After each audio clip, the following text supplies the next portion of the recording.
রাত তখন প্রায় 12টা। চারপাশে ঘন কুয়াশা, দূরে নদীর জল ঠুসঠাস শব্দ করছে। মাঝে মাঝে বাতাসে ভেসে আসছে ফেরিঘাটের ধাতব আওয়াজ। টিনের ছাউনিতে কুয়াশা পড়ে টুপটাপ শব্দ হচ্ছে। এই নির্জন রাতের মধ্যে একটা মালবাহী ট্রাক আস্তে আস্তে ঘাটের দিকে এগিয়ে যাচ্ছে।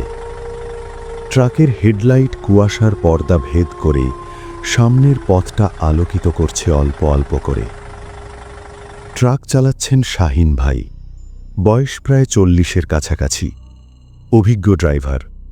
তার পাশে বসে আছে নতুন হেল্পার রাকিব, সদ্য কাজ শিখছে, বয়স বেশি হলে 20-21। সারাটা দিন চালানোর পর এখন তারা মেঘনা নদীর ফেরিঘাটে পৌঁছেছে। খুলনা পর্যন্ত মালামাল পৌঁছাতে হলে এই নদীটা পার হতে হবে। রাকিব জানলা দিয়ে বাইরে তাকিয়ে বলল, ভাই, এত রাতে ফেরি পাওয়া যাবে? শাহিন ভাই ধোঁয়া ছেড়ে বললেন, হ্যাঁ, রাত 12টার দিকে শেষ ফেরিটা যায়। যদি তাড়াতাড়ি পৌঁছাতে পারি তাহলে খুলনা ভোরের মধ্যেই। রাস্তার পাশের বাতিগুলো একটার পর একটা মিলিয়ে যাচ্ছে কুয়াশায়। চারদিক নীরব, শুধু ট্রাকের ইঞ্জিনের গর্জন আর মাঝে মাঝে নদীর জলের শব্দ। একসময় ফেরিঘাটে পৌঁছে তারা ট্রাক থামালো। ঘাট প্রায় ফাঁকা। একপাশে একটা ছোট্ট চায়ের দোকান, সেখানে একটা বৃদ্ধ চা বিক্রি করছে। ঘাটের বাতিগুলো ক্ষীণ আলো ছড়াচ্ছে কুয়াশার মধ্যে। শাহিন ভাই বললেন, রাকিব, চলো একটু চা খাই, তারপর ফেরি এলে ট্রাক তুলি। দুজন চায়ের দোকানে গেল। দোকানদার বৃদ্ধ লোকটা একবার তাদের দিকে তাকিয়ে ধীরে বলল, আজ রাতে নদীটা খুব অস্থির বাবাজি, ফেরিতে সাবধানে যাবেন। শাহিন ভাই হাসলেন, কেন চাচা, নদীও কি আজকাল রাগ করে? বৃদ্ধ কিছু বলল না, শুধু চোখ নিচু করে কাপটায় চা ঢেলে দিল। চা শেষ করে দুজন ট্রাকে ফিরে গেল। ফেরির সাইরেন বাজল, ফেরি ঘাটে ফিরছে। একজন পুলিশ ইশারা দিল, ট্রাক তুলুন। ট্রাক ধীরে ধীরে ফেরির ডেকে উঠল। চারপাশে অন্ধকার, ফেরিতে আর কোনো গাড়ি নেই। শুধু একপাশে একটা বোরখা পরা মহিলা বসে আছে, মাথায় সাদা ওড়না, মুখ নিচু। রাকিব তাকিয়ে দেখল, মহিলাটা নদীর দিকে এক দৃষ্টিতে তাকিয়ে আছে। তার মনে একটা অদ্ভুত ভয় কাজ করল। ভাই, ওই মহিলা একা বসে আছে, কারোর জন্য নাকি? শাহিন ভাই বললেন, কে জানে, হয়তো কোনো যাত্রী। রাতে এরকম অনেকে ফেরি ধরে। ফেরি ধীরে ধীরে নদীর মাঝখানে পৌঁছল। চারপাশে কুয়াশা, বাতাসে ঠান্ডা শিরশিরে ভাব। হঠাৎ ফেরির আলো নিভে গেল, সম্পূর্ণ অন্ধকার।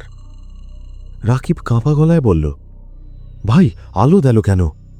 শাহিন ভাই বললেন, জেনারেটরের ঝামেলা হবে। ঠিক তখনই তারা শুনল এক নারী কণ্ঠের হাসি, কর্কশ, দীর্ঘ, ভয়ঙ্কর। নদীর জলে প্রতিধ্বনি হয়ে বয়ে গেল সেই শব্দ। আলো ফিরে আসতেই দেখা গেল ফেরির ডেকে ওই মহিলা নেই, শুধু একটা সাদা ওড়না ভিজে নদীর জলে পড়ে দুলছে। রাকিব থরথর কাঁপতে কাঁপতে বলল, ভাই, মহিলা গেল কোথায়? শাহিন ভাই চারপাশে তাকালেন, কিছুই নেই। বোধহয় নিচে নেমে গেছে। কিন্তু রাকিবের চোখে তখন আতঙ্ক। সে ফিসফিস করে বলল, ভাই, ও হাসছিল, ভাই, আমাদের দিকেই তাকিয়ে হাসছিল। ফেরি ঘাটে পৌঁছল। তারা ট্রাক নামিয়ে আবার রওনা দিল খুলনার পথে। রাস্তায় তখন কুয়াশা আরও ঘন, গাড়ির আলোতে কিছুই বোঝা যায় না। রাত প্রায় 2:30। হঠাৎ ট্রাকের আলো নিভে গেল, ইঞ্জিন বন্ধ হয়ে গেল। শাহিন ভাই ব্রেক চাপলেন। রাকিব, টর্চ ধর, দেখি কি হয়েছে। দুজন ট্রাক থেকে নামল, ইঞ্জিন খুলে দেখে সব ঠিক আছে। কিন্তু ঠিক তখনই ট্রাকের পিছনের দিক থেকে একটা আওয়াজ এলো, আমাকে ওপারে পৌঁছে দাও। রাকিব কাপা গলায় বলল, ভাই কে বলল? শাহিন ভাই বললেন, কিছু না, বাতাস। রাকিব ট্রাকের পেছনে টর্চ ফেলতেই দেখল ফেরিঘাটের সেই মহিলাটা দাঁড়িয়ে আছে, ভিজে কাপড়ে, চোখ লাল, মুখ ফ্যাকাশে। ভাই, ভাই ওই যে ও। শাহিন ভাই ঘুরে তাকালেন, কিছুই নেই। তুই পাগল নাকি? রাকিব কাঁদতে শুরু করল। না ভাই, ও এখন ট্রাকের ভেতরে বসে আছে। শাহিন ভাই রিয়ার মিরারে তাকালেন। সত্যি, ট্রাকের পেছনের সিটে বসে আছে এক মহিলা, ভিজে কাপড়ে মোড়ানো, মুখ নিচু। তিনি কথা হারিয়ে ফেললেন। ট্রাকের গতি বাড়িয়ে দিলেন, কিন্তু মহিলা তখন আস্তে মাথা তুলল। লাল চোখ, মুখে রক্তের দাগ। আমাকে ওপারে পৌঁছে দাও, আমি এখনো পারিনি। শাহিন ভাই ব্রেক চাপলেন। ট্রাক রাস্তার ধারে থেমে গেল। মহিলা দরজা খুলে ধীরে ধীরে ট্রাক থেকে নেমে গেল নদীর পাড়ের দিকে। রাকিব ভাই কিছু বলতে পারল না। শাহিন ভাই শুধু তাকিয়ে রইলেন। মহিলাটা নদীর জলে পা রাখতেই তার দেহটা ধীরে ধীরে কুয়াশার মধ্যে মিলিয়ে গেল। পরের মুহূর্তেই শাহিন ভাই অজ্ঞান হয়ে গেলেন। ভোরে কিছু লোক রাস্তার পাশে পড়ে থাকা ট্রাকটা দেখতে পায়।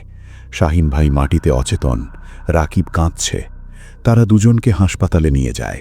হুঁশ ফেরার পর শাহিন ভাই সব খুলে বললেন। কেউ বিশ্বাস করল না, কেউ বলল রাতের ভ্রম। তখন এক বৃদ্ধ লোক এসে বললেন, তুমি যাকে দেখেছ সে অনেক বছর আগে এই নদীতে ডুবে মারা যায়। সে এক ফেরিতে উঠেছিল, ফেরি মাঝ নদীতে ডুবে যায়। সবাই বাঁচে, শুধু সে হারিয়ে যায়। তখন থেকে মাঝরাতে কেউ ফেরিতে উঠলে কখনো কখনো সে দেখা দেয় ওপারে পৌঁছনোর জন্য। রাকিব আজও সেই ঘটনার পর নদীর দিকে তাকালে গা ছমছম করে ওঠে।